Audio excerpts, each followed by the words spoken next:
Okay, we're about to begin our final panel. Our final panel is titled Ethnic Identity, Social Justice, and Intergroup Relationships. So all three of these scholars have produced research regarding student consciousness.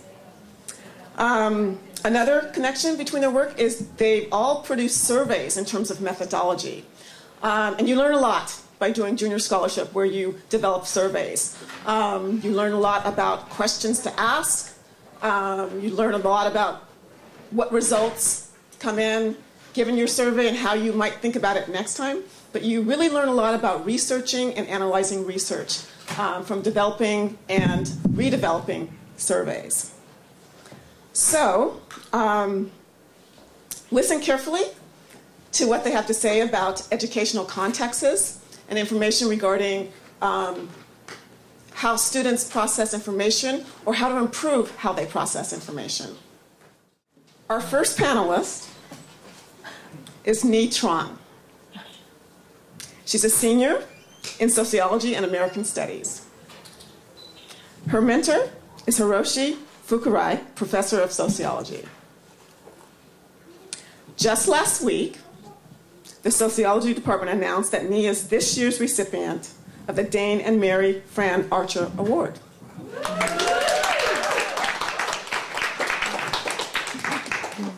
This is an award that is given for an outstanding paper about cultural differences. What can I tell you about Nhi? I can tell you that she is one of the most, well, that's not going to be a word, but she is a perky and passionate young scholar. In our FMP classes, she often graced us with her quick-witted humor, which many times served to offset or mitigate the uncomfortable or arduous parts of our advanced study of research. Like her mentor, Hiroshi Fukurai, Nhi is an advocate of political education for youth. And what's especially interesting about her FMP research is how she has connected aspects of the radical politics of the 60s and 70s to the needs of students today. Nhi's presentation today is titled Social Justice and Survival Programs for Youth in Oakland, California.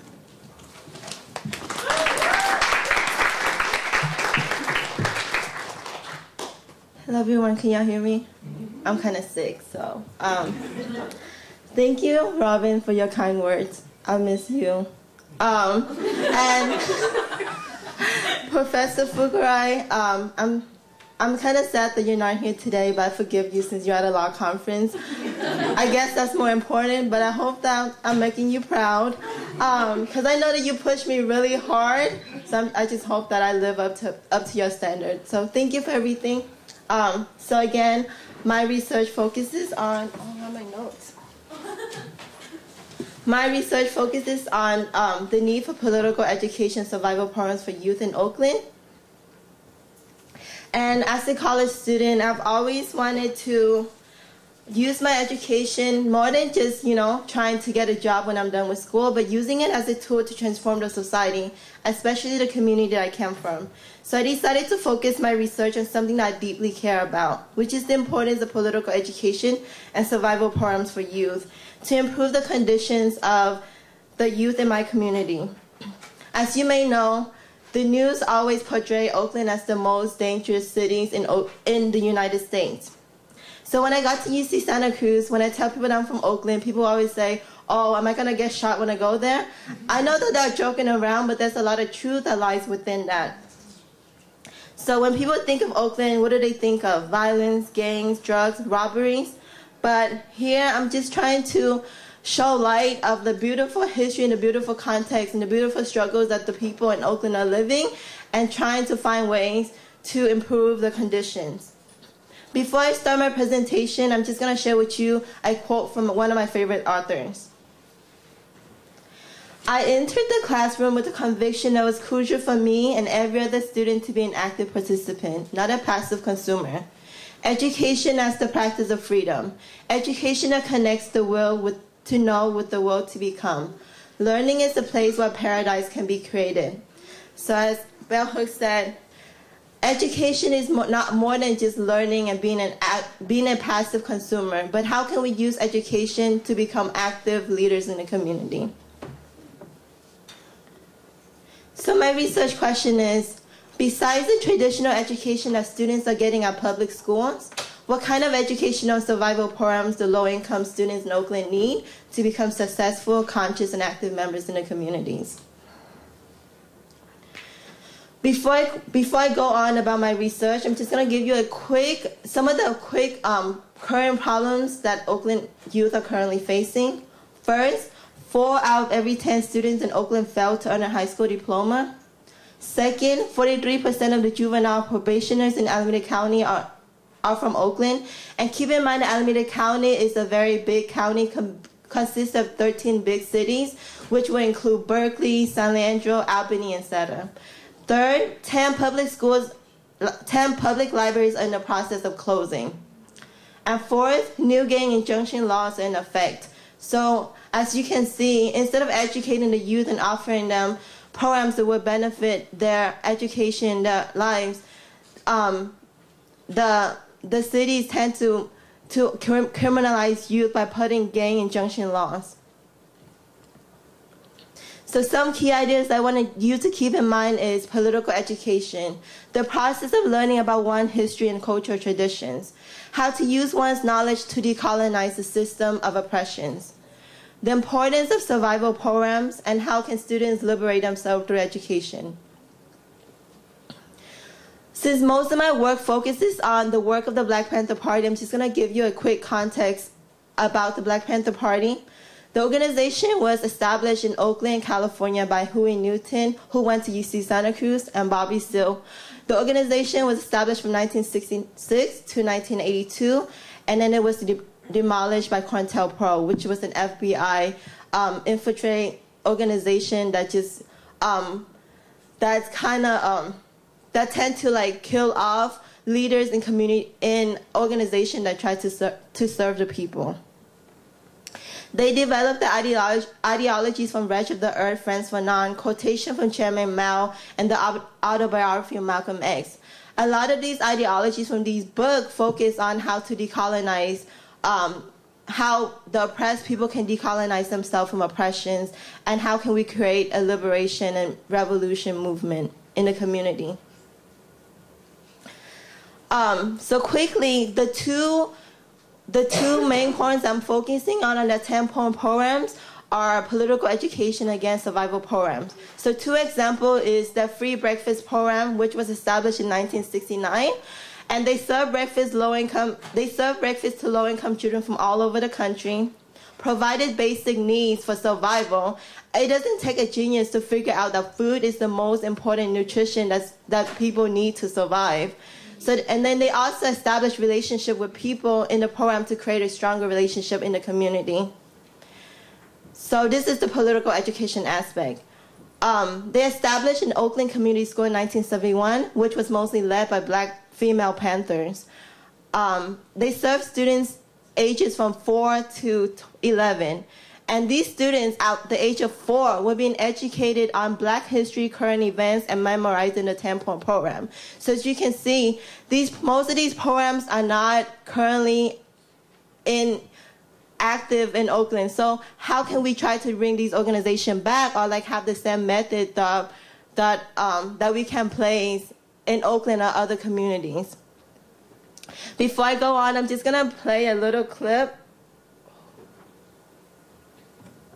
I'm sorry, technical difficulty. A clip from Lupe Fiasco. Where is it?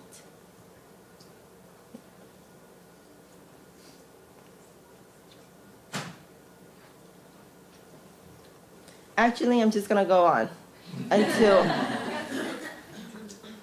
sorry. That was a lot of information, so I just want you to think about it before I go on.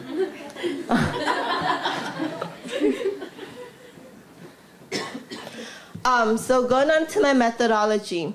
So after researching about the amazing work that the Black Panther Party did, I developed a surveys focusing on I wanted to see how much history and cultural traditions that these students know about their own history, and also wanting to know how much more they want to learn and whether or not it's important.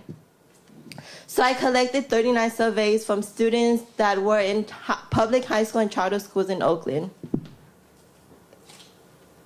And here, just like a little background of the participants that participated in the surveys. As you can see, it's very diverse. And as far as African American, Blacks, Asians, Latino, and Hispanics that took the surveys, most of the students are low income, and I have a very good balance of male and female gender. And as you can see, this kind of reflects the demographics of the people in Oakland.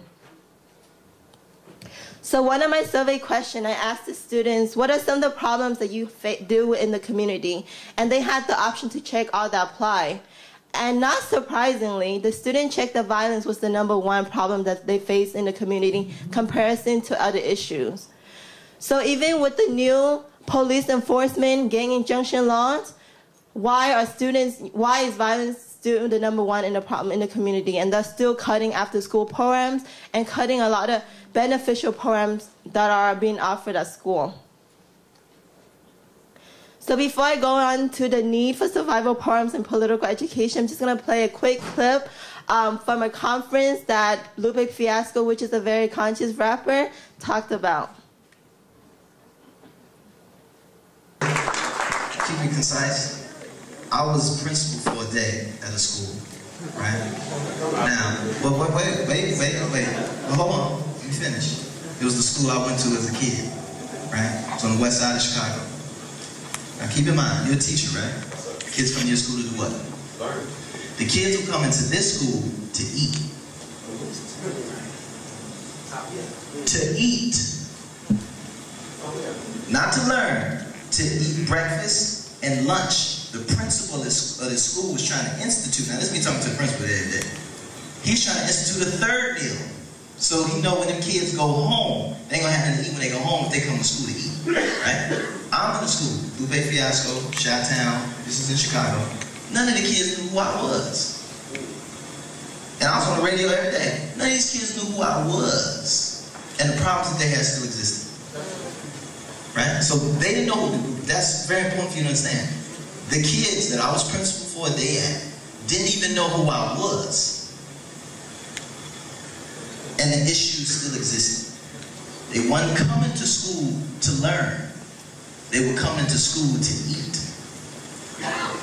Right? So that's some very serious problems, even within your school system itself, sir. Like the school system is very much to blame.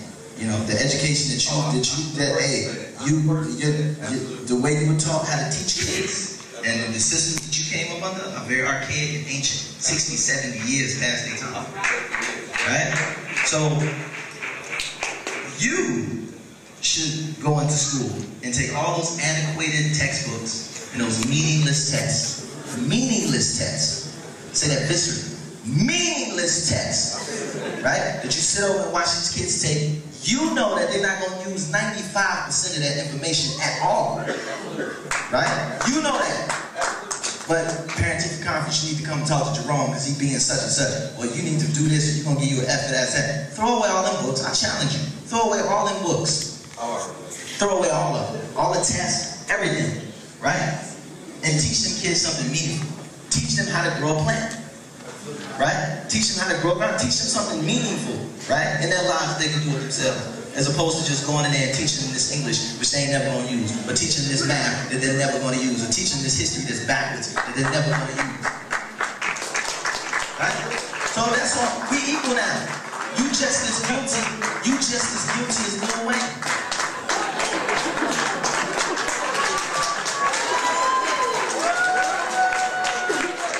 Miseducation is miseducation, no matter how you put it, whether it's coming through a radio station or it's coming out of a book or a teacher. Right? Miseducation is miseducation no matter who's saying it. Just because I can make it rhyme, right? And you can't, that don't make you better than me, Penny. So this is a very important point that Lupe Fiasco pointed out here. That miseducation is miseducation, right?